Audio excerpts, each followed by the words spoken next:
Welcome to ABA on Tap.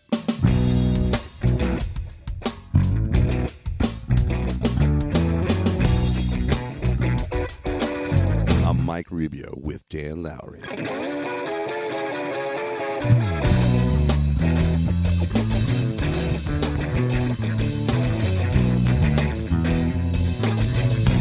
So without further ado, sit back, relax, and always analyze responsibly. All right. Welcome back to yet another installment of ABA on Tap. I am your ever grateful co-host, Mike Rubio, along with Mr. Dan Lowry. Mr. Dan, how you doing? Good. An installment already in progress. Installment already in progress. You're going to have to go somewhere else to get the first part of this. So, without further ado, our special guests today are Nicole Stewart and Christina Torres from the Reinforcing Conversations podcast.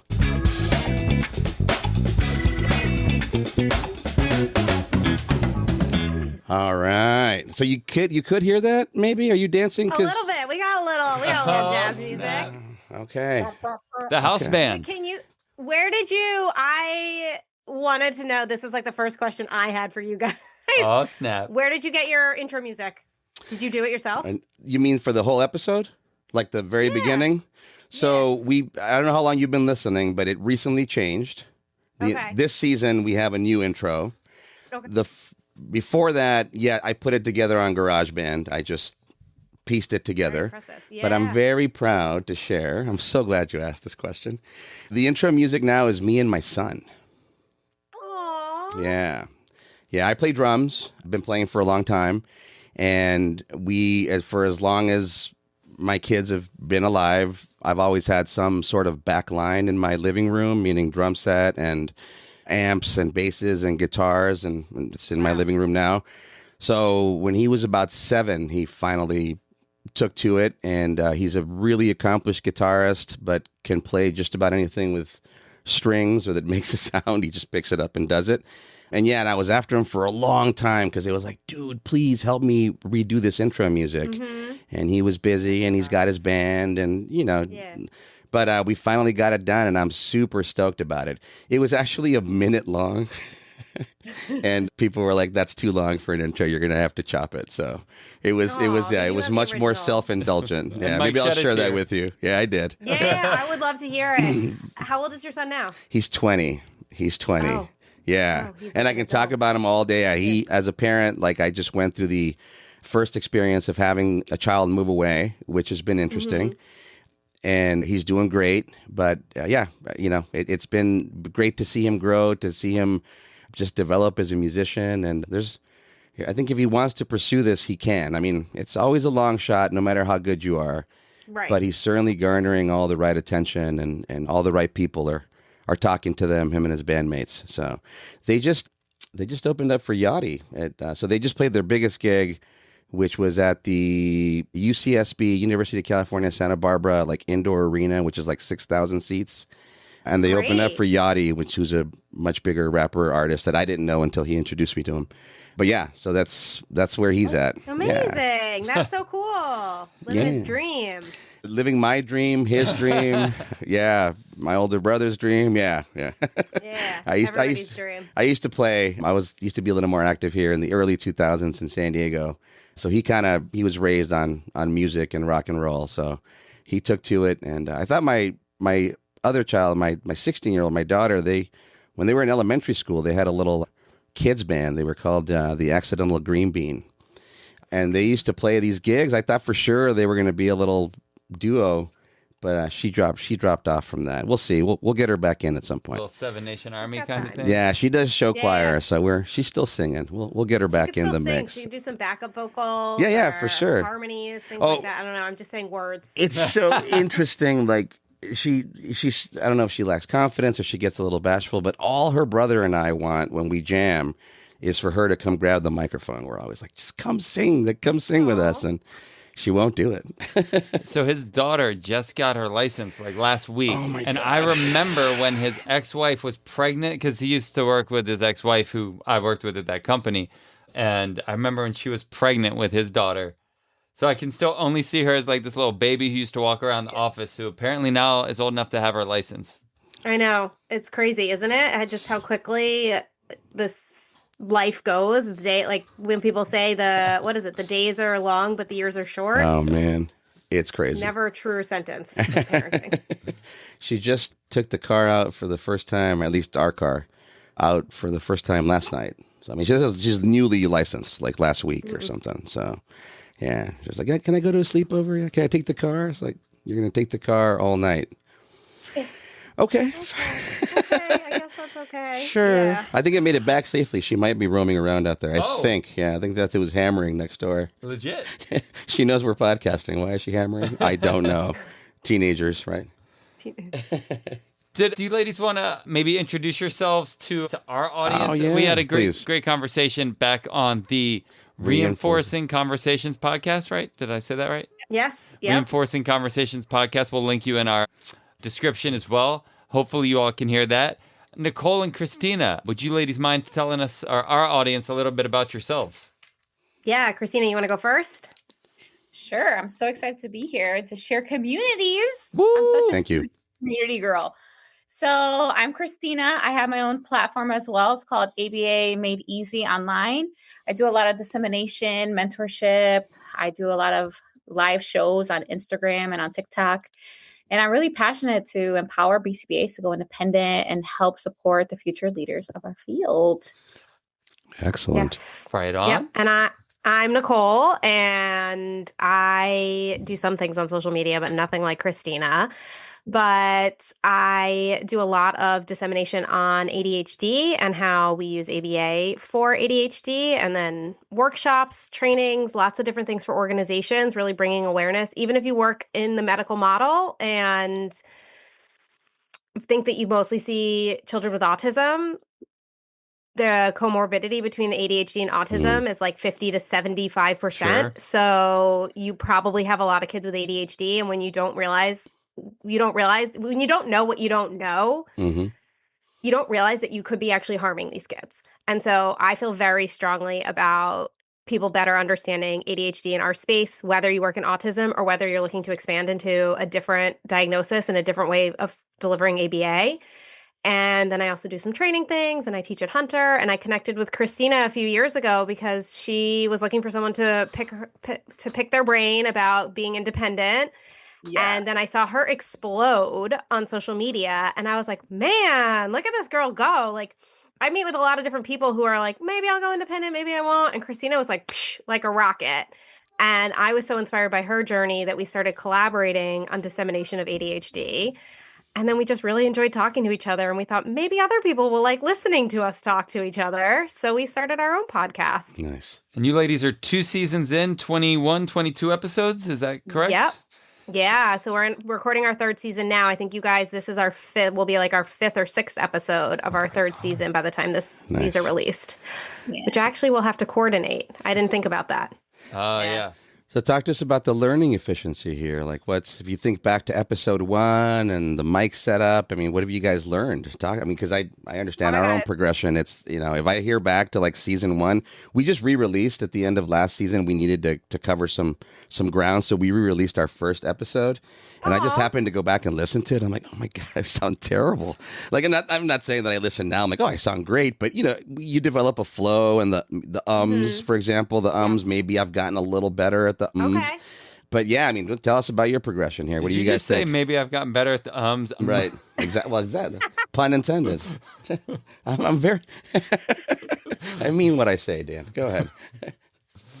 It's definitely evolved. I still get stuck on the intro. I'm always like, welcome in, guys. Like, I go live all the time. I'm like, what's up, guys? And it's like, okay, girl, you got to get it together. What am I saying for this intro? How am I welcoming us? Am I saying Nicole's name too? And I'm saying just my name. So we're still kind of shaping that up. Yeah. I think it's the deliberate parts that trip us up when like we, reference our sponsor or we're saying goodbye. Like the outro trips me up too. So, yeah. So do you ever script anything? Like, so you are feeling confident about that? So we had a sponsor with Magic Mind for a little while, and Cool. it was a bit of a pressure situation, right? Because I'd have to generate our own ads. And yeah, if I tried to like riff it, we would riff, and then I would try to riff into the ad, and it was like, no way, man. I'd have to write it down because otherwise I felt like an idiot. I was like stumbling over my words and repeating my words and just not saying anything meaningful. But Yeah. And Nicole does a really great job creating these amazing guides for us. Like, so it does have the intro prompt, and then we usually have like questions to help us navigate the conversations, but we just kind of like yap and it just flows naturally. A teacher creating good visuals, that sounds legit. They do the best. Yeah, I have to have a lesson plan. Oh, I was going to say, I bet it's all marked with time signatures, and at this point in time, Christina's going to say this. And then we do, as I feel like is true in like the natural environment, we follow absolutely none of the lesson plan, but at least we have it, and I think that helps if we get stuck somewhere or, kind of need. And I think that that's evolved too, because I think the lesson plan, like at some point we were really like, I was trying to be really statistic heavy and really cerebral. And I found it I'd be like, but I didn't get to talk about all my statistics. Well, it's tricky too. Like we just did that episode on the white paper, and we ran into the same thing. We actually ended up recording that one twice because we did it once, and Dan had delved into all the statistics and stuff. And during the first run, when he was trying to organize that, I think you just felt like it was a little scattered. And then luckily we were able to do it again, and he felt better about it. But yeah, it's almost like if it's too scripted. And we've had this discussion because from the video to like how much more production work do we do, whenever we've scripted too much of it, it's like you're going back to your notes and all of a sudden you lose the spontaneity. And then there's the other end of it, which is you're too spontaneous and then it feels really loose. But I think I feel pretty good about our flow so far. And I'm sure you guys are feeling a lot better than that first episode. Oh, yeah. Yeah. Oh, yeah. Yeah, definitely. I feel like there was a point where we started working with guests. I don't know if you felt this way, where I got comfortable with Christina, and then we've added a guest, and I was like, are we interviewing them? I feel like that took a while to kind of shape up, and like, what is the purpose of the guest? What are we doing with, are we just chatting with them? And so I think we've gotten a lot better at that too. And that, for me, that was a growing pain. I think Christina's much more natural at just like talking about anything. I felt like I was like, when do I talk? When does she talk? I don't know what to do. Yeah. Yep. So speaking of pausing. Oh, good. Yes. Sorry, my bad. No, just pausing. Right? It's like, okay, what do I say next? Especially when someone shares so much information. Because when people are talking, it's like, oh my God, you have an idea to insert a question, but then like 4 other topics come, and it's like, oh my gosh, I forgot what I was going to say. Yep. That's why I write stuff on my phone. Sometimes it looks like I'm texting, but they're questions because I ask a million questions. I have a notebook. There you go. So I do have some questions on the podcast on their end. We just spoke with Christina about bringing ABA out of the medical model, which was awesome. Please listen to it on their podcast. She had some great anecdotal situations, including some big wins and victories in her home state of Connecticut. So shout out to you again, Christina, for that.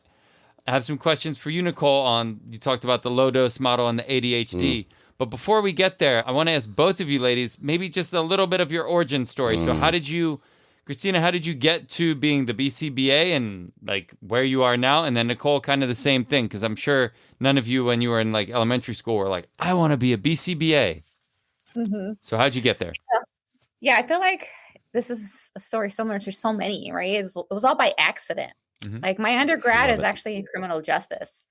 And then I actually moved down from Connecticut. So once I graduated my undergrad, I moved down to Florida for a year and had so much fun. And then I'm like, okay, girl, you're getting old. I was like 24, 25 at that time. Old. I'm like, go back home, right? You feel old at 24. Your prime is gone at 25. Right? So I went back home and I'm like, I was struggling trying to find a job in my space. And then I ended up finding a position as a life skills coach and a community mentor for adolescents and adults with autism. And I really loved it. And it was pretty cool, but it was just a per diem. And then I was like, okay, I found a full-time position as an ABA therapist in a school district that was nearby. And I'm like, okay, let me try working with kids, And then once like that first week of working with our friends, I was just like, wow, what is this? And then I'm like, how do I make more money? Because this is exactly what fit my personality. And then as soon as I found out I had to go back to get my master's to become a BCBA, that's when I kind of dove really deep into this ABA space, making sure to get exposure in the homes and the clinics and the communities with adults, and then trickle down to early intervention. And then obviously becoming a BCBA and kind of shaping myself from there. So life coach, then working with people with autism, then you're like, okay, now I want to get my BCBA. And then so you got your BCBA, and then you worked kind of in I'm going to call it the common field for a little bit until you had your daughter. Is that daughter or son? I'm sorry. Daughter, right? Yep, my daughter. Daughter. Mm-hmm. Until you had your daughter?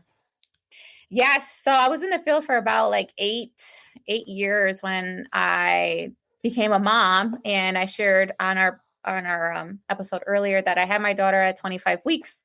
So this is her diaper actually. Oh, wow. How big it is. That's incredible. So after having my daughter and being in the hospital for 4 months, I got home and I'm just like, you know what? I can't go back to the typical medical model. I need to start my own practice. I need to be able to have flexibility because I knew we were going to be in and out the hospital for a while. So that's when I decided to start my own consulting practice and started disseminating online and sharing my story and kind of pioneering my own space in our field. How long ago was that? Did you have your daughter? How old is she now? 4. She's going to be 4 next month. We're trying to figure out what to do for her birthday party.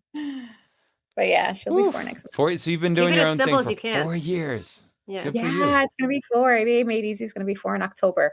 That's amazing. How exciting. Right on. Yes. Nicole, how'd you get to where you I'll are? get started. Yeah. Well, as a child, I wanted to be a behavior. No, I'm kidding. Oh, wow. That would have been a first for sure. I thought you wanted to be When a my little league parents umpire. gave me my first Skinner box for Christmas, right? Is that... My mother actually toilet trained me using M&Ms, so that was my first experience with ABA, and I just knew from then on. Tell us a story about how you like raised pigeons, like carrier pigeons or something, right on your rooftop in New York City or something. Come on. When my mom Amazing, sat me down at the IKEA table and chair and handed me my DTT cards to learn my Yes. colors. My first token economy, my first star chart. Amazing. Okay. I We can't gotta wait let you till go. people grow up and say they always knew since they were a kid they wanted to be a behavior analyst. That right? could happen in the near future. It could. Yeah. Yes. So that was not my story. I did always know I wanted to work with children. Like even as a child, people would say that I was always good with children, which is like kind of maybe a weird thing to say about a child because I was a child. But I was like, I wanted to be a pediatrician or a teacher or an actress or Katie Couric. Those were my Oh, options. wow. Okay. Yes, I'm not Katie Couric. Bummer. So here we are. But I guess that lends itself into like that I like training and podcasting and dissemination because I do like public speaking, which I think is that piece. So I decided, I was pre-med in college, did the whole like organic chemistry. I even took it over the summer to get myself accelerated. That's everyone's then I favorite signed up- class. OChem. OChem 1 and 2. Oh, yeah. No way. Did you take it also? I sure didn't. Oh, I did. you took it? Yeah. Yep. Yeah, we have a lot in common. Yeah. I tried chemical engineering for a little while. We won't get into that. Okay. Yeah.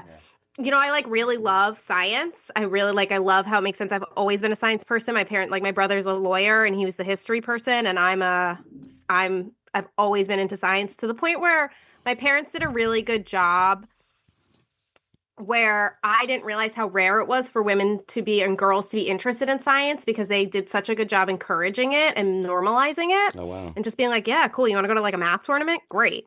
You want to like do science camp? Like I did a camp at some point that was like building your own electrical things out of, circuit, like building your own circuits at some point. My mom was like, great, whatever. It's nearby. Great. Nice. And so I was pre-med and then I signed up for the MCATs and I'm a very bad test taker. I took the SATs like 7 times. man. I took the ACTs. I was like, we're going to do everything. Cats.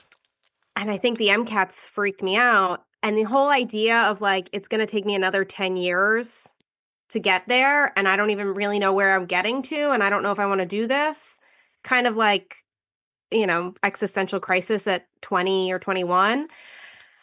And so then as part of my public health major, I had to do an internship. So I went to a career fair and the New England Center for Children was there.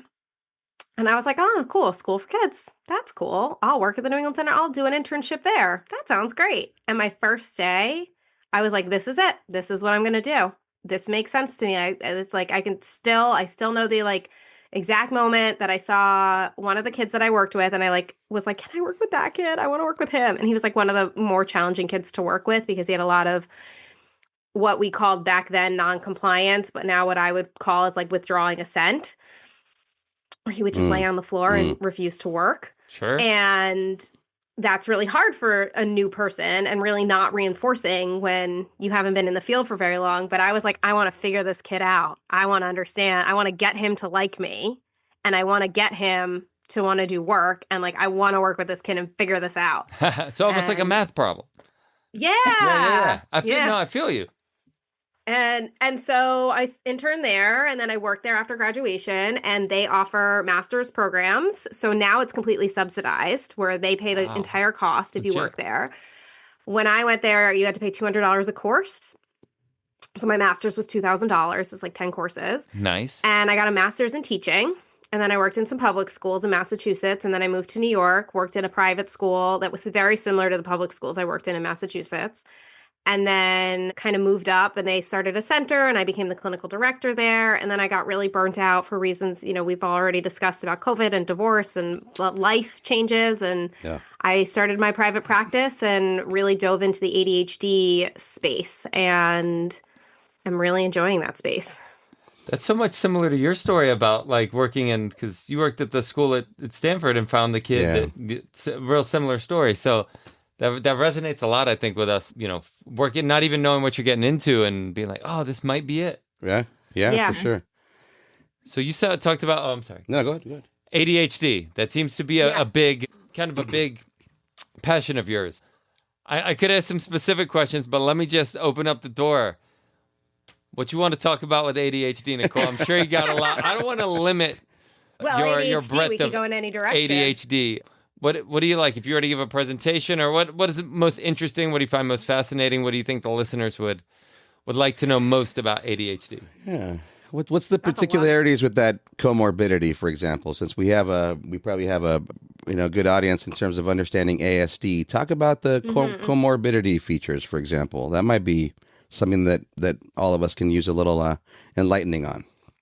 Yeah. So I think, ADHD is often referred to as an executive functioning deficit. And so I think you see when somebody has autism and ADHD, you see this executive functioning, which is like all of these skills. It's the executive functioning is like the CEO of your brain to get you to execute tasks and to organize them, to remember things, to be able to execute something on demand, to be able to recall something on demand, all these different skills that you're using. And then when you have somebody who has autism who's maybe rigid, those two parts of their brain can often clash. And so you really have to be conscious of like, I'm putting in a routine for somebody knowing you have ADHD to make things easier for because that can really, like, routines are really helpful for ADHD, right? Because you automate it. And so instead of having to recall this information, it's like a task analysis where you're like, okay, I put on my shoes. Now I always put on my jacket. And then I always know I grab my keys after I do that so that I don't forget anything when I'm leaving the house.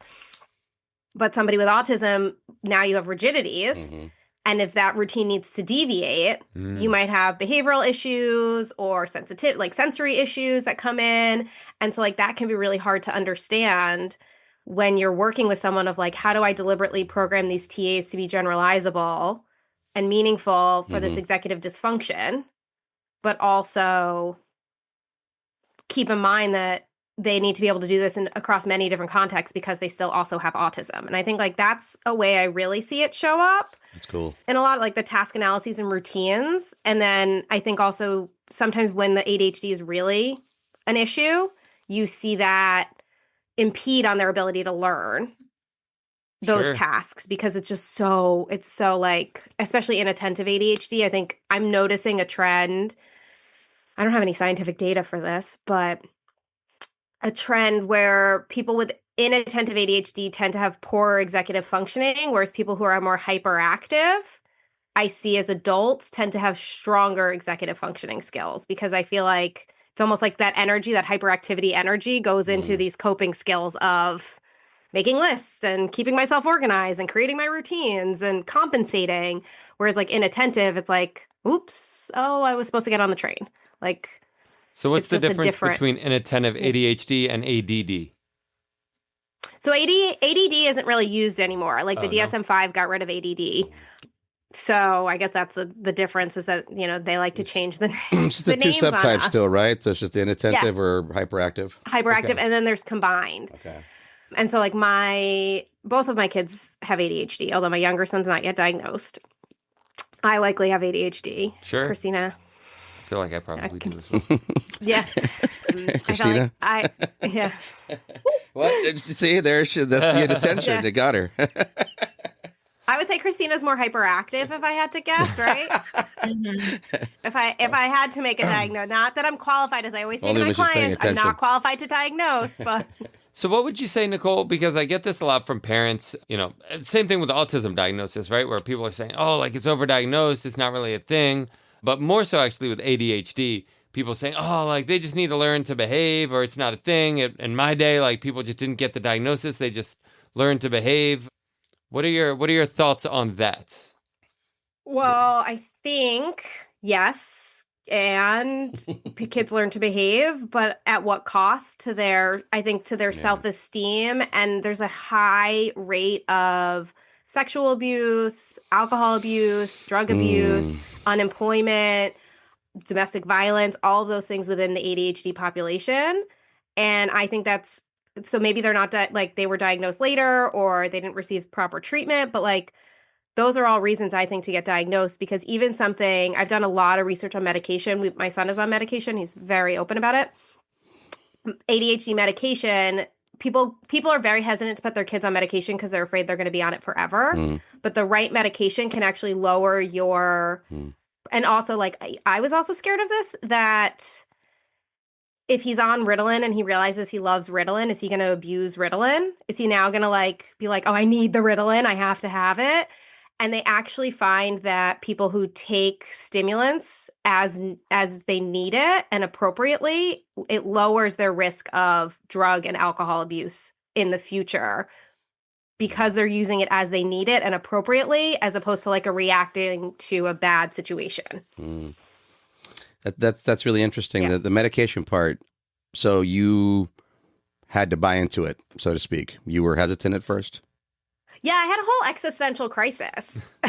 Well, talk about that a little bit, because Yeah. I think that you're right. I think most parents are going to be, and then you're talking about stimulant medication, which is a concern. You're talking about the idea of addiction, and I like the point you made. The idea is that you're taking it systematically as opposed to as a means of escaping or coping, which is probably constitutes a huge difference in terms of the detriments or potential detriments later. So, what was what shed the light on you where you went, oh, let's try this thing out? Or maybe you had to try it first. What was your experience?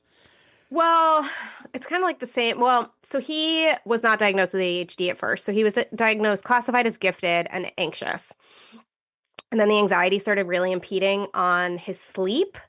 And our pediatrician was like, it's the anxiety. Like, I could put him on a sleeping medicine, but like the anxiety is the core problem. So let's put him on anxiety medicine. And the anxiety was what kept the ADHD in check, which I think is true for a lot of girls with ADHD as well, is that like the masking, the anxiety like prompts you to mask and keep and internalize it. So you'll even see like girls who might be hyperactive, their brains are lit up inside and they're sitting there. I mean, like, I feel like I'm a good example. I shift occasionally. My kids would have moved across this entire room. Like, they cannot sit still. I also can't sit still, but I do it in a much less noticeable way. And so the anxiety, like without having anxiety, his ADHD was like, whoop. And Christina, did we know each other by this point when Jack was going through all this? You don't think so? It was fourth grade. So No, we 2020. talked about it on the podcast though.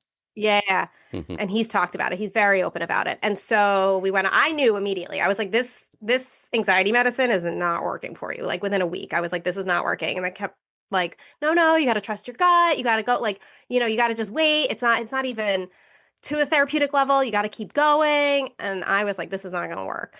And then we took him off of it. And the doctor was like, all right, maybe we should look at ADHD meds. And I was like, I don't know. Like, I don't know. I felt that if meds helped him, what is my whole job?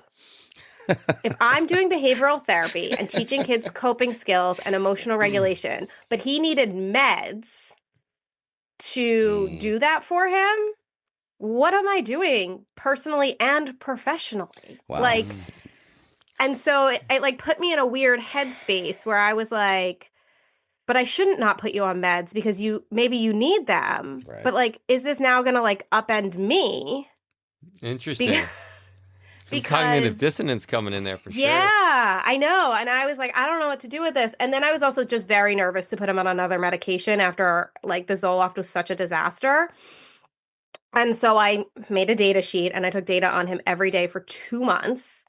And then I had AI graph all my data and like give me, and like I just kept it because I was like, I want to make sure this is working and it feels good and that this is the right thing for him. And you know what?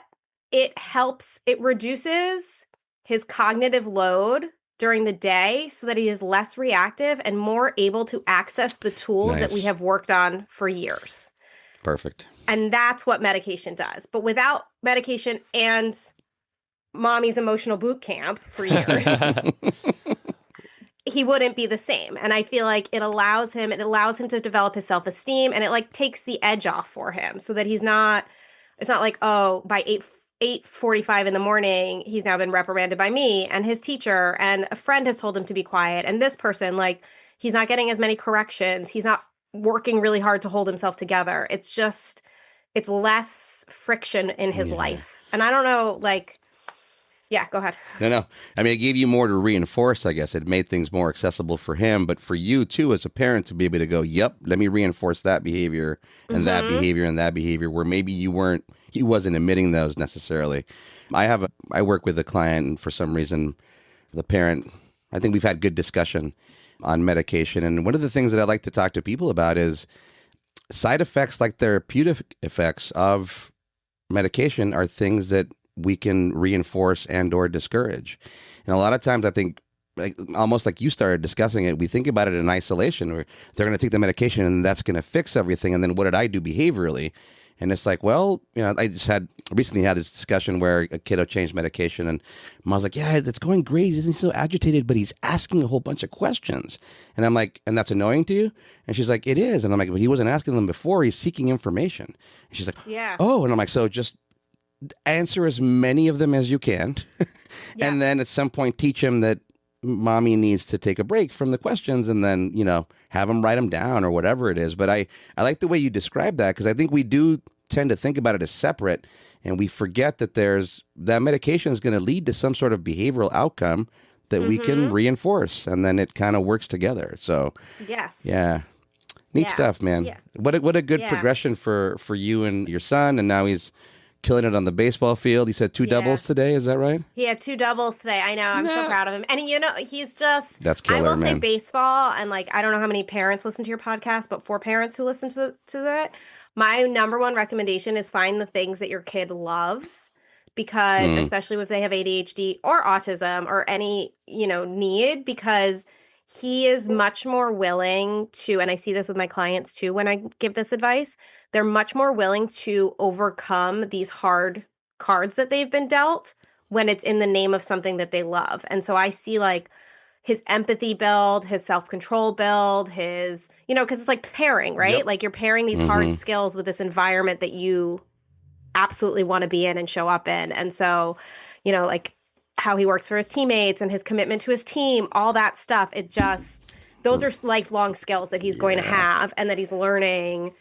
as being part of a baseball team. That's the whole strengths-based approach. Yeah. That's what we're talking about there, right? Currency, right? Yeah. You got to find your currency, something that, because so many things he probably feels like he has to work so much harder than his peers at, something that he's effective with, like his currency. That's awesome.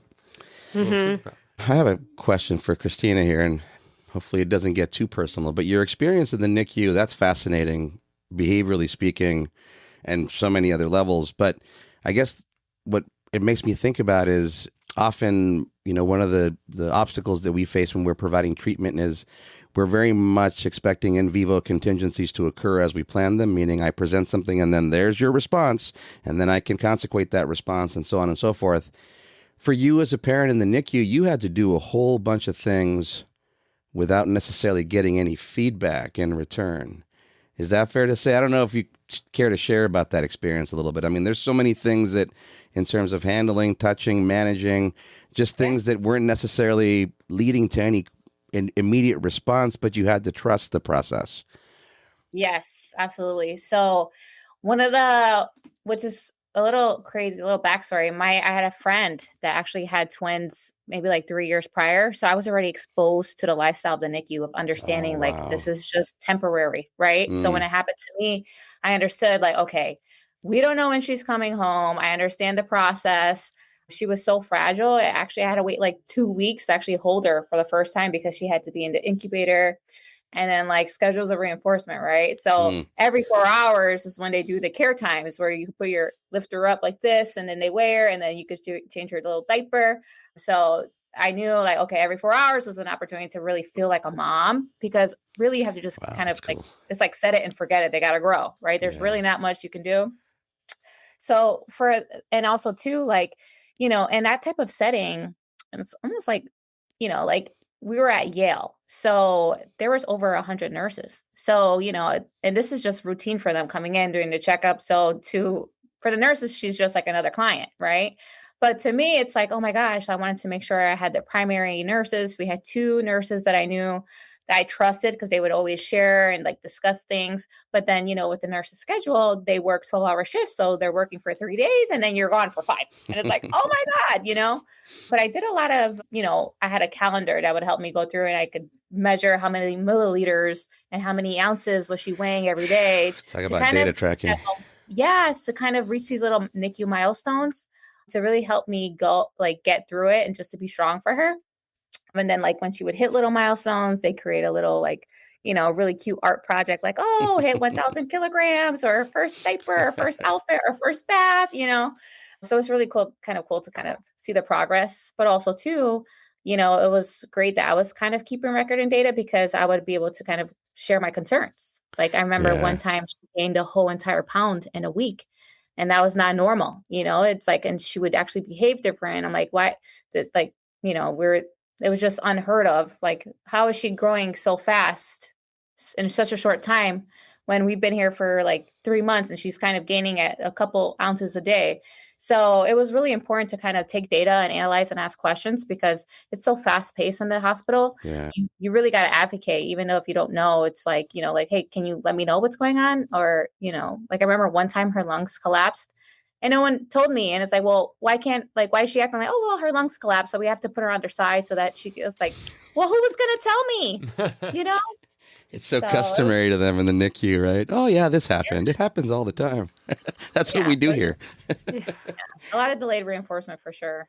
But oh, wow, what an amazing journey. There was something that Nicole said that I want to branch off of. Did you have anything pressing you wanted to jump in on? I have one for Nicole and Christina, but if you have one first. So you said you kind of juxtaposed the idea of non-compliance versus withdrawing assent. I think that's a really important thing to talk about in this day and age in our field. We certainly have to shoulder some pretty strong criticism sometimes. I can't say that all of it is undeserved. I think sometimes I hear people talk, you know, or lend harsh criticism of ABA treatment, and I kind of have to go, yeah, okay, I remember that. Yeah. Both of you kind of talk to us about that. What does that mean? Where do you think we are as a field? It's nice. It's easy to change your vocabulary, but then your practice stays the same. You know, that's a hard task that we're trying to do in terms of evolving. We talked a little bit on your platform about, you know, sort of the history. We mentioned regional centers. You think back to like, you know, this all really came about like 1964 Civil Rights Act, right? And then we had the Education Acts, and clearly there's an inherent progress that we've incited because we're sort of forced to look at certain demographics or certain populations of people differently now, meaning we can't continue treating them the same. We have to evolve our perspectives and our views. And a lot of that is, I think, again, you know, maybe attributed to some of our success. And then actually going through that evolution is really hard. So what does that mean to you guys? You know, what is non-compliance, you know, versus withdrawing assent, and how do we actually make sure that we're making the right changes as a field? So it's interesting because, like, with the kid that I described, the first one I worked with, I feel like back then at New England Center for Children, like, I did basically what I would do now. And I feel like there was some kind of loss somewhere in the middle where if he was laying on the floor, I wasn't forcing him to get up off the floor. I wasn't forcing him I wasn't sitting on the floor being like, touch red, touch yellow, touch this, touch that. Like, I wasn't like forcing engagement. It was like, oh, you're unmotivated. There's nothing here that motivates you. And until you have motivation to sit with me at this desk, whether because you like me and you're well paired with me, or the reinforcer at the end or the activity we get to do next or whatever is motivating enough, you're not going to get off the floor. And so I feel like I learned from that experience that it was almost like competing contingencies. And so it was about making myself or the activity that we're going to do or the activity in progress more motivated, the next activity more motivating, so that you would want to join me. And I didn't have the language to say withdraw assent. I feel like I called it noncompliance because that's what you would call That's it. what we all called it, back then. But I didn't necessarily approach it from like an extinction based place of like, oh, you're avoiding work. I'm going to force you to do work until I don't have to force you anymore. And I think that then there were spaces where I did do that, and it works. But I also think like at what cost? Like to that. And I think like I'm a very like, let's preserve his self-esteem and rapport at this point. So that's my practice has almost come full circle back to where I was originally of like, okay, you don't want to work with me. Like I'm here anyway. So like, I'm going to sit here and read, I got all day. Smartphones. Yeah. Like, I was like, I'm going to sit here and read my magazine. I'm going to make myself a snack. And sometimes that would work too. Like we would kind of like bait the environment where like, I'd go make myself a snack and then come back and I'd be sitting there eating cookies and he'd be like, cookie. And I'd be like, oh, come on, come join me for cookies. Come sit at the table. You're going to change your behavior before you expect him to change his. Yeah. And like, but I wasn't like desperate, and I see that a lot in texts nowadays where they're like desperate to get the kid to come back to the table. And I feel like that is like you're teaching the kid that all the good stuff, you're going to break out all of the good stuff until I come, like whenever I lay on the floor. Sure. I think that comes from one of two places, the desperation. One is the parents there. And then if you don't respond, then you feel like the parent doesn't really know what's going on a lot of times. So they're like, well, the parent's going to think I don't know what I'm doing if I don't do something. Yeah. And also the more historical approach of ABA is we got to do 10 trials and we got to do 50 programs. So we got to do 500 trials in this day. So we got to keep it moving. I got to get these trials. It doesn't matter if he's staring at his fingers. Like I got to still ask him, like you said, what color yellow is. Yeah. Which is still, I'm sure, still done a lot, even currently, which is mind blowing. But I think maybe that's where it comes from, one of those two. Yeah. Well, I think there was Christine. No, go ahead. I think there was a big emphasis too. I think something that we've stopped saying or people have moved away from is this idea that we're fixing something. And I think that gave a whole lot of impetus to like, well, it's got to happen now and it's got to happen at a certain pace and it's got to look a certain way. And then Nicole, you said something interesting in terms of considering the learner's like self-esteem, and those things. And maybe we've gotten better at considering that from unique populations. Maybe we've been, oh, hey, there's a self-esteem there. It may not be communicated the way we may envision it. But yeah, it's not just about forcing somebody to do something, although maybe it started that way. Yeah. But yeah, it's been a cool evolution. Yeah, Christina, what are your thoughts on that? Yeah, I always love to share with my students and the techs and even families and people that ask questions all the time. Like when it comes to behavior, right? It's like, you got to ask yourself these two questions. Is it a skill deficit or is it a will deficit? Mm-hmm. Do they have the prerequisites to accomplish Can't this? Or won't. If not, then that's a prerequisite. Yeah. Is it willing? Are they willing to? Is the motivation there? Is it more motivating to escape? You're going to give them a math problem with 20 questions. So what if you just say, hey, Johnny, I just want you to do these 3 or fold the paper in half so it's not so overwhelming to look at, right? And then people kind of like, oh, dang, that's a good question, right? And then another component I love to share with them too is that, you always got to meet the learner where they're at. Yeah. And it's like also consider processing times. So sometimes your learner might take 30 seconds. I always share this story. When I was working with the adults, one of my learners, I would go to his apartment. He had a checklist and I would, check off, did he wash the dishes? Did he do his bed? Did he, all this and all that? And I remember I sat down and I was like, let's say his name is Meg, like, oh, hey, Meg, how was your day today? And I'm a person that counts. I count the steps I go up the stairs. And so I just started counting and I got to 30 seconds and he acknowledged me and he's like, oh, it was good. And you know what he told me? He said, thank you so much for being patient and waiting for me to respond because it just takes me a bit to process. And I share that story every single time to my therapist because it's like, now think about it. If I ask them, oh, how was your day? Hello, 30 seconds. It's a minute and a half. When it's like, just wait. ABA is considered intensive because we have a longer duration. So what is the rush? What is the rush? Right. So that's kind of like what I share. And people really have those light bulb moments like, dang, let me just wait. And I tell them, just wait 10 seconds, count 10 seconds, like 1 Mississippi, 2 Mississippi. Time is a contract, right? It just goes by so quickly. But what if we just sit and wait? And like, you'll notice a difference. I mean, that debunks the whole myth there that somebody can't, right? You waited just long enough to go, oh, wait, you can do this. And it takes you this long. And so now I know how long I have to wait. And then maybe we work on reducing that, or whatever the case may be. Or maybe we work on other people understanding, hey, give this dude some time. He's going to answer you. Just give it time. That's a great example. I really appreciate that story. One question for each of you ladies. So something that we talked about earlier that you said you had some thoughts on. I want to come back to that. And Nicole, you talked about the less hours is more. I want to talk about this. You got some thoughts on it. So what are your thoughts on it? So most of what I do is low dosage. Or low dosage. That's the word you use. I'm sorry. Yeah, Christina actually coined it. So we're going to send the royalties to her every time we use it. Okay. All right.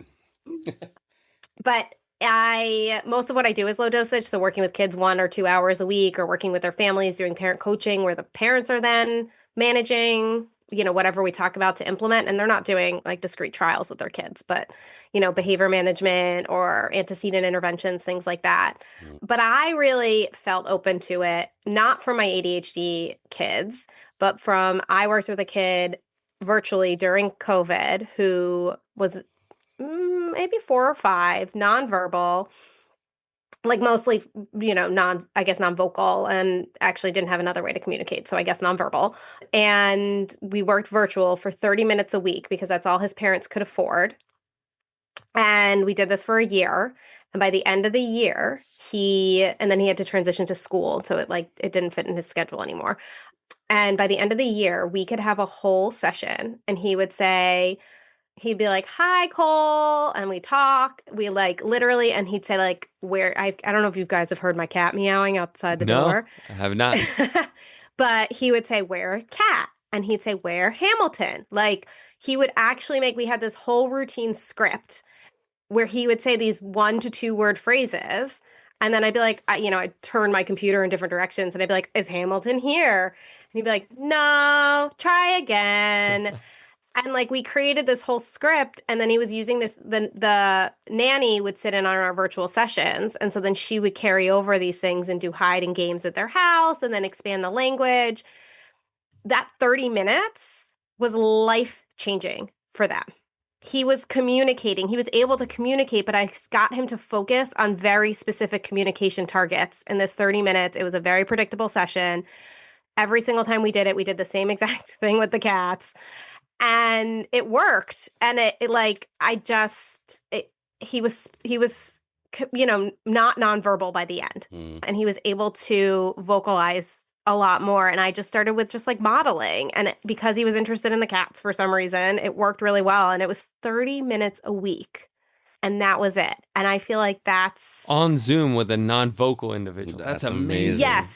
Yes. Good for you, man. And I was like, again, one of those existential crises where you're like, why do we even do everything we do if that was so effective? Yeah. Well, it was 30 minutes a week of your services. But if the parents are trained, then they're able to do, 23 and a half hours a day if they want. True. And so the nanny would carry it all over, and then they would see it succeeding with the nanny, and then they would do it. I would meet with the mom once a month, and then she would be like, what can I do? And so it's not perfect, but I'm giving her targeted strategies of model this language. We're working on these where questions. Here's the language she's able to do. You do it. Christina? And so, sorry. Go ahead. Yeah. No, go ahead. Nicole. I have no idea. Go ahead. Christina, where'd you come up with that term? Do you have any input on that? Low dosage, is that the Low dosage? Yeah. Did you have any additional input on that you wanted to add? Well, when I came up with the term, honestly, I forgot. Okay. I forgot a lot. It's helping me brand myself. ADHD coming She's in just again. generating content, man. You can't have her pinpoint when it happened. Come on. Yeah. No, you were helping me brand myself, and you were like, "Well, you do low dosage ABA," and I was like, "Huh? No one has ever phrased it that way." It's all individualized by whoever I'm talking to, so it's like, okay, tell me, and I can come up with something. I love this thing. I like being slick. Yeah. We love that though, Nicole. That's how we do it. I don't think any of our clients get more than 4 hours a week. And that's even pretty rare.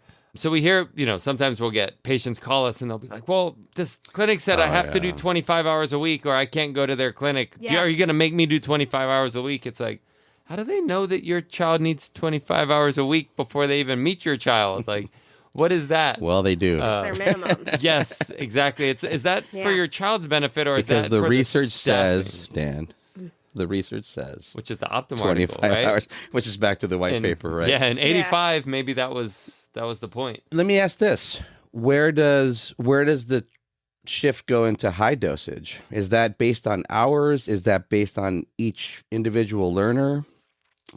I don't know the answer to that. But yeah, what do you think? Yeah, it's a good question. I mean, Christina, I feel like you could talk about this because you work in a lot in EI, and I think EI is a space which actually we often tend to give low dose. So like EI, state-funded EI services tend to be like 2 hours a week or maybe 2 hours a day.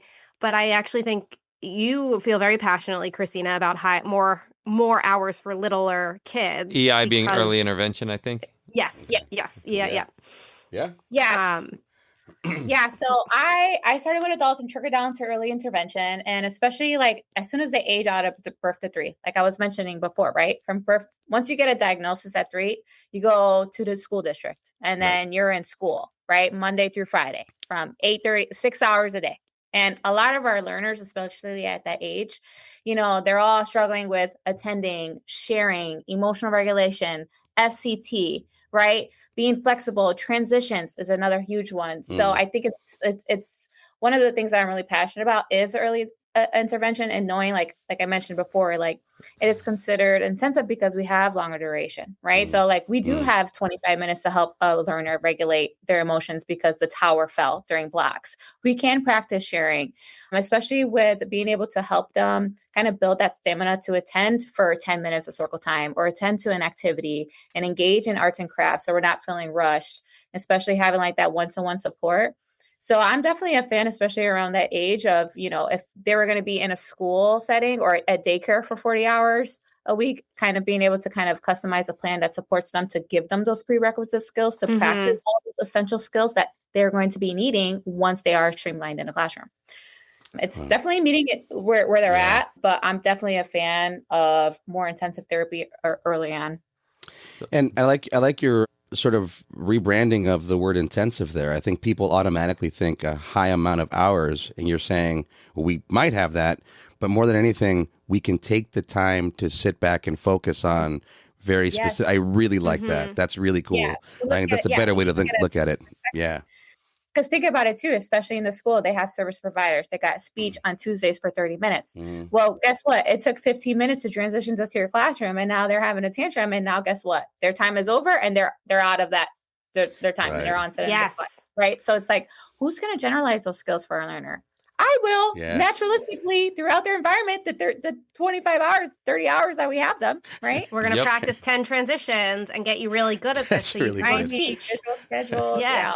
I like that. Yeah. What do you do? I make sure the child can transition from this place to this place. And then when they get there, but that's exactly what we do, right? We take those unorthodox situations like, oh, so they're making it this far out of the classroom and they stop there. That's where we pick up. And then, once they get delivered to the speech therapist, then our job is done and they've, we're good. But I like that story there in terms of how it conceptualizes what, some of the tasks we take care of is literally just trying to get Johnny from the classroom to a speech therapist quickly so that he can get the full, 28 minutes of this other necessary intervention. That's nice. So it's not necessarily low dosage, it's like low direct dosage because they're still getting it. They're just getting it from their parents. And if we can train the parents to do it, then it's even better, right? It just means we don't have to Who's be there. administering the They don't dosage? have to accommodate our schedule. They can do it within the context of their schedule. Is that a fair statement? Yeah, I mean, I don't think parents implement ABA with a high fidelity usually. That's interesting. But I think that they take behaviorally based strategies. And I think I always say to my parents, I'm like, kids don't come with guides. And then you have a kid who has a uniquely wired brain that really doesn't come with a guide. And so I help get to know your kid. And then I give you, I say okay, your kid is really triggered by this. Like I had a kid who struggled to sit still at the dinner table. And so I had them get a motivator. and use a motivator, and he sits at the dinner table now. Like, Sure. super simple intervention, doesn't need a ton of ABA for it. Mom just needed a motivator and then like directions on how to use it, and like maybe modeled once. So I guess like in that case, yeah, mom is implementing it. But That's true. I also think it's like, Although parents are always parenting- manipulating yeah. consequences and antecedents, whether they know Yeah. it or not, right? yeah, right, exactly. Like parents are doing things are reinforcing or punishing behaviors anyway. And so their previous intervention was they yell at him to come back to the table. There you go. So I Yep. gave them a new intervention. And the kids are always better than the parents at ABA. Kids are masters at figuring out how to Yeah. manipulate all of us. I do have one question that I do think is really important. I do want to ask you, Christina, but before we do that, just the intervention. You talked about early intervention. So that's always been Mike's kind of cup of tea as well. He's worked with regional centers, which do what's here is 805 early start intervention. And it's actually really changed the way that we do our services, which kind of vibes, I think, with what you're saying. I don't know, Mike, if you just want to briefly tell them Yeah, kind of sure. how you got to where you are with how we do our services, because it is pretty assent based on his whole experience with the early intervention. I'll try to be brief because I do get excited about these things. But Yes. so I'm actually a developmental psychologist by training first.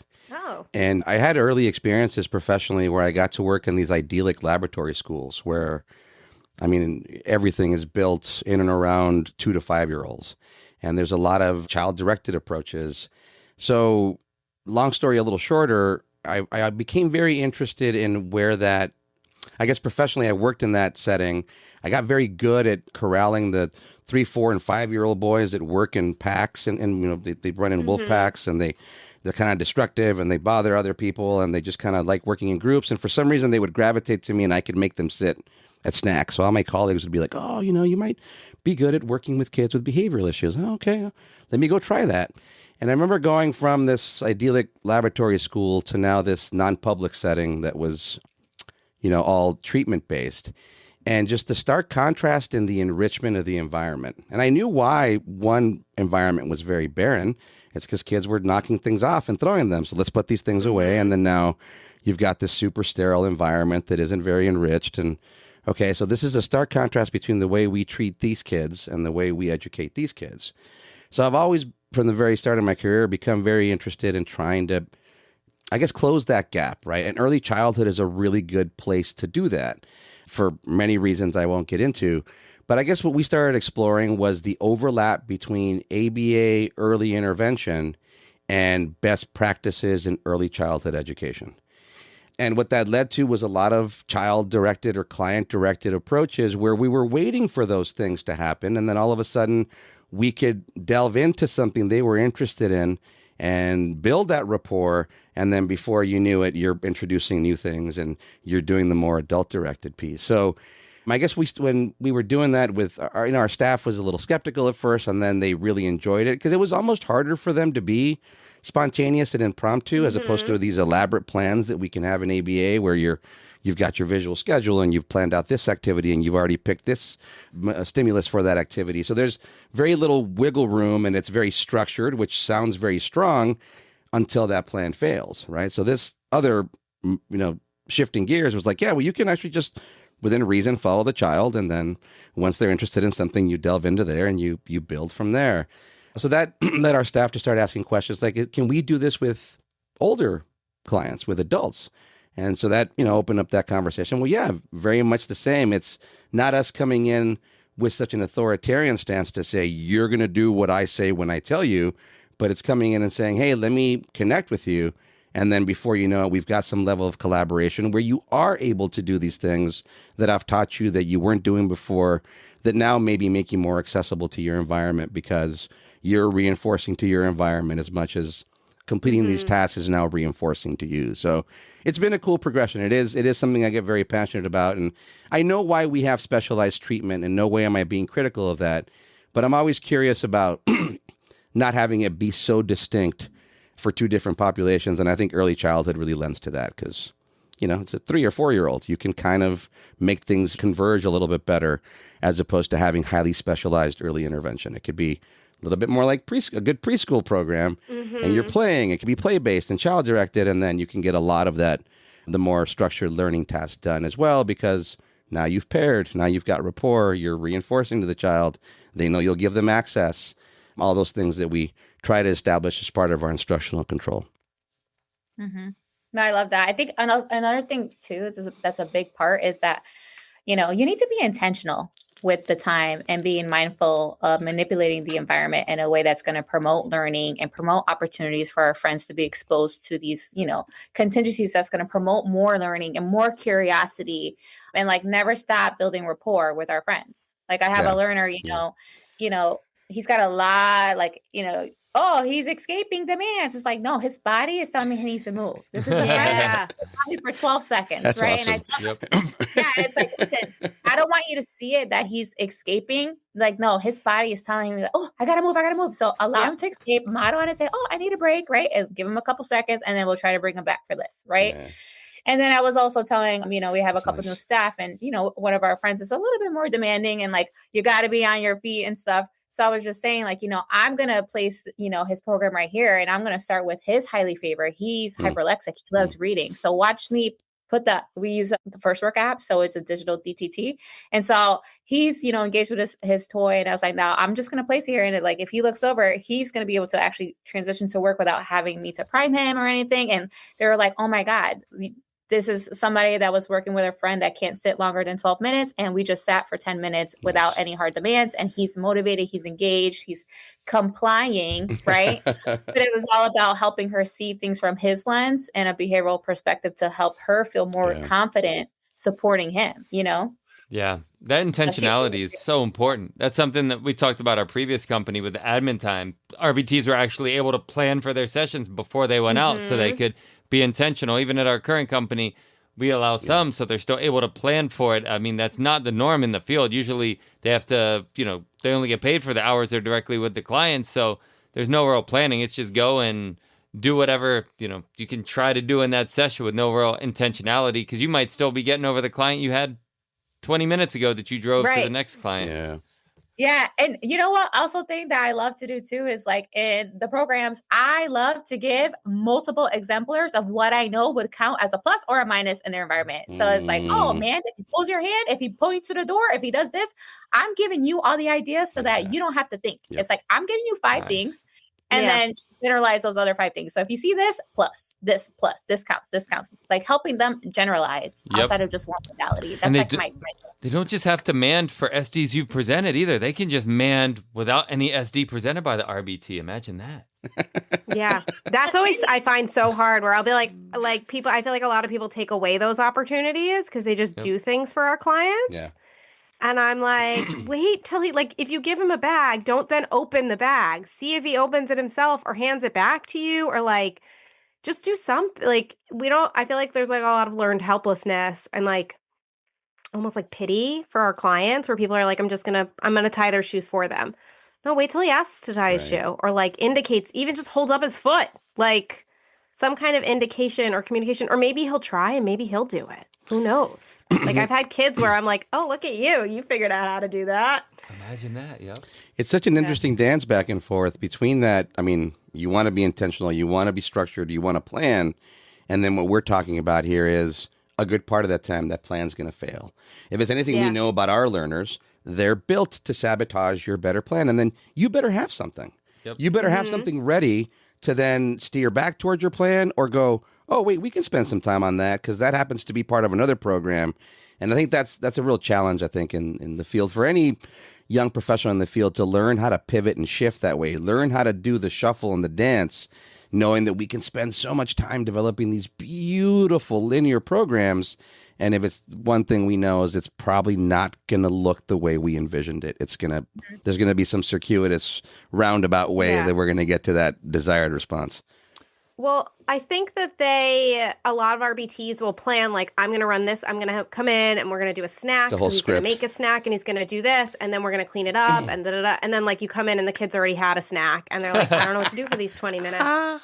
And so like you just see, I feel like these green RBTs, you just see like the plan actually needs to be, here's what I'm going to do. But like, let me think through some other scenarios of like, well, what if it's raining, or what if this happens, or what if that happened? Like, your plan also needs to include some of those what ifs or things like that. Yeah. You know, that it like I feel like a good plan isn't just here are my 10 programs. A good plan is actually like, here are my 10 programs. What am I going to do if he has a behavior? And what am I going to do if he asks to do something else? Like, and I may not what's get to my all plan for 10. that? Yeah. And I may not get through all 10. And that maybe is okay, but I can't just get through one or two every time. I need to build up toward those 10 based on the plan. Right. And yeah, it is. It's such an interesting shuffle, I think, especially for those younger pros. And a lot of it can be self-imposed. A lot of it we might inadvertently impose on them. A lot of it's just kind of performance anxiety. I want to do well. If it's 10 programs, I got to do these 10 programs. And I like the way you're pitching it, which is, no, come in, you have a plan. And then it's probably not going to look that way. And that's okay. You're going to recreate that plan. You're going to build, you've got all the ingredients for a cake, and you might have to leave a couple out, which means that your cake's a little flat, but it's still cake. It's okay. You got it done, and then you try again the next time. I have one question I gotta ask you, Christina. So you've talked about like being big on social media and branding and things like that. Honestly, the reason that we started our own podcast is because of the brand of ABA. And I feel like that's taken a lot of reputational hits. Yeah. Like one of the clients Mike had right before COVID came to us and was like, if the people in my Facebook forum knew my son was getting ABA, I would get like disowned because, it's like traumatizing. And we would post some of our initial podcast on Facebook, and just like comments would be like, ABA is trauma. And I would try to go back and forth, and they're like, I'm not going to talk to you BCBAs or, abusive and etc. So we created the podcast to say, okay, what's true, what's not true? Because we don't want to be dismissive of these people's experience. We want to educate people. Long story short, I feel like ABA as a brand maybe leaves a little bit to be desired in terms of how people are feeling about it right now. So coming from someone that's so in tune with branding, what are your thoughts on ABA as a brand, and any suggestions kind of for the field as a whole on how we can maybe look to improve that? Good question. I'm like, that's a big question. That's a damn good question, sir. I cannot wait to hear Christina's answer. I'm so excited. Christina, go for it. Take us away. So, one of the things that stops a lot of BCBAs, especially like starting their own brand, is because they're afraid of people that are anti-ABA, right? And honestly, I think I probably could count on my hand how many people have been like so anti-ABA. Actually, when I started TikTok, there's a lot of hate. So I actually used to duet other providers that used to like bash our field, and then actually duet and share like, oh, this is an ABA strategy. This is like explain what ABA was going on in those videos to help generalize that, hey, ABA looks like this too. And you're actually doing ABA. So that's why I'm so passionate about dissemination, and I actually use videos of me and using ABA with my daughter and helping people see that ABA is a science of human behavior. And there's so much that goes to it besides, like the history that we're coming from, right? And I think it's also so important to always acknowledge, like, yeah, people have been harmed. And, ABA is a science, and it's all about how you're using this science. So, as the ABA brands, I think it's getting better, but, we all had to have started somewhere, especially like the ethics board. Like the field is like 40, 50 years old. It's not that old. And like, if you actually look like because we did a whole CEU, me and Brenda, neurodiversity affirming practices. And I did a whole timeline of the history. And you can actually see like, even like, if you were gay, that was in a DSM-5 as a disease. And it's like 30 years later it was, removed.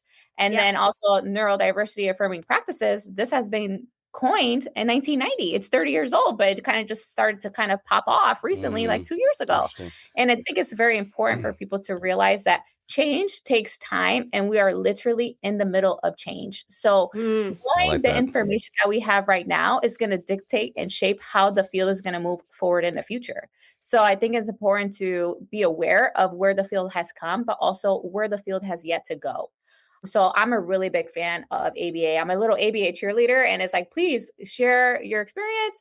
I love to share my behavioral approach to things and help you see things from a different lens, especially, like for people that only think like they don't even know like making a sandwich is a behavior. Like that is absolutely a behavior. You know what I mean? Like behavior is literally all around us. And it's another big thing is like the environment piece. I feel like people forget it's the environment that shapes how we behave and respond and react. Yep. So how can we improve our brand? Then is it by looking at people, like you said, and showing them how what they're doing is actually ABA, Any other suggestions? Because brand doesn't even like, when you said that initially, I mentioned it's not something that ever enters my conscious because I'm so old, but it's so relevant. And ABA as a brand, I think, Especially is with not social media not good. And with social media, right? I'm sure half the people that said ABA is traumatizing or ABA is abuse, they wouldn't go back and forth with me. They just said it and left. So a lot of people just want to say something and then leave. But yeah, I'm really interested in how we can improve our brand as a whole. Well, that's another thing too, is like, we cannot be the brand of ABA. You are your brand yourself, right? Because there's a lot of providers that have their own take, like their own niche, right? Some are anti-ABA and some are pro-ABA and some are this and some are that. I love to represent and disseminate in the areas that I feel confident in. And like at the end of the day, I'm in charge of what I'm going to reinforce, acknowledge, accept, allow, or things that I'm going to put on punishment, right? So when it comes to like seeing the science as a whole, I'm not representing the science as a whole. I'm representing me, myself, and my space in ABA. So I think if you're coming on and you want to kind of brand yourself, be authentic, stay true to your values, and you will form your own community. And listen, you're not supposed to be a part of everyone's not going to like you. You're not everyone's cup of tea. And I share that all the time. Some people like me. Some people think I'm annoying. That's fine. But I know I want to add value to my community. And if you are joining my live, if you are purchasing my resources, if you are sharing the impact that my page has had for you in your life, that means the most to me. So I literally mind my business. I just show up in my community and my business, and then I go live, and then I unplug myself. Interesting. Okay.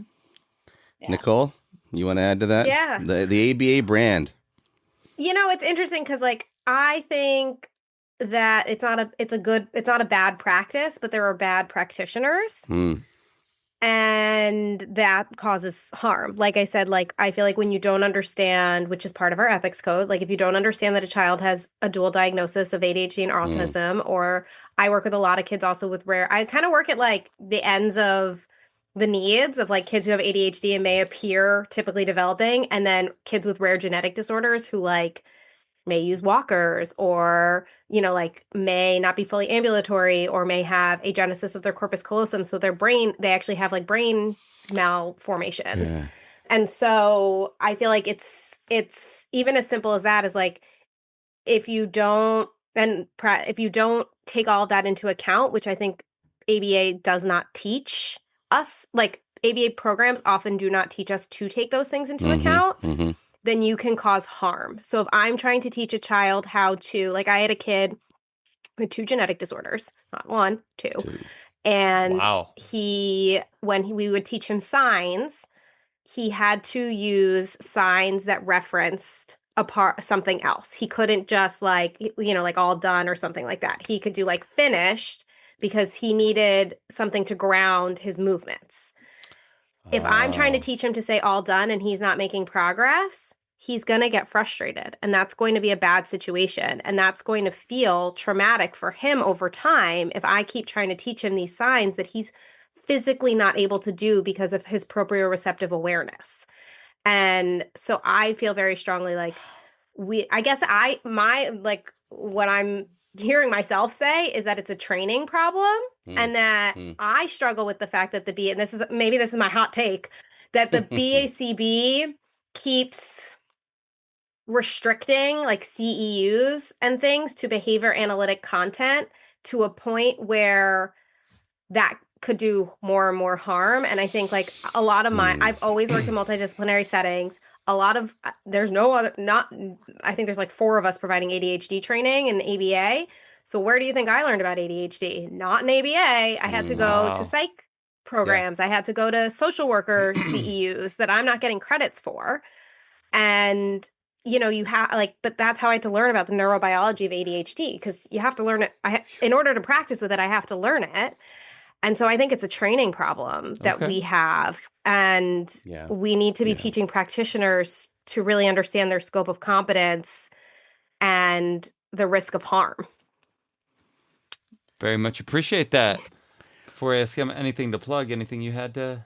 No, I think we're good. Can you guys believe this hour's already passed by? We're an hour and 15 minutes. We could talk forever. That's dangerous. So we'll have to do this again. Yes. But, yes. Ladies, both of you, what would you like to plug to our audience again? We'll put everything in the description, but let me open it up to both of you on how people can find you, anything you would like to plug, any of your works. Well, piggybacking off of Nicole with the training, Okay. her and I collaborated with the ADHD Exchange, which is a 10-part series for BCBAs and everyone in the space to get CEUs on understanding ADHD a lot clearer. So you guys could definitely check that out. I'm on social media at aba.madeeasy with the E and a Z. We go live on TikTok on Tuesday mornings, like around 10 o'clock in the morning for behind the scenes of our recordings on our podcast. So you guys could join us there and just follow our social medias at reinforcing that conversations. Cool. Yep. Yeah, I think that's most of them. I have my own website, NicoleStewartBCBA.com. So businesses want trainings or more education on ADHD or workshops or to find our CEUs easily. All of that's accessible on my website. Yes. And one more thing. Yeah, we host business mentorships, and my second business mentorship, I host it once a quarter. So the second cohort this year is coming up. So if you guys want to start learning how to go independent and start your own practice, whether it's a medical model or consulting or other avenues, please reach out. Cool. Well, I always have to end with a toast since we're ABA on tap. So here we go. Give people plenty of time to respond. Consider low dosage. Champion the ABA brand. And always analyze responsibly. Thank you so much, ladies. Thank you so much, Thank you so much. Cheers. Cheers.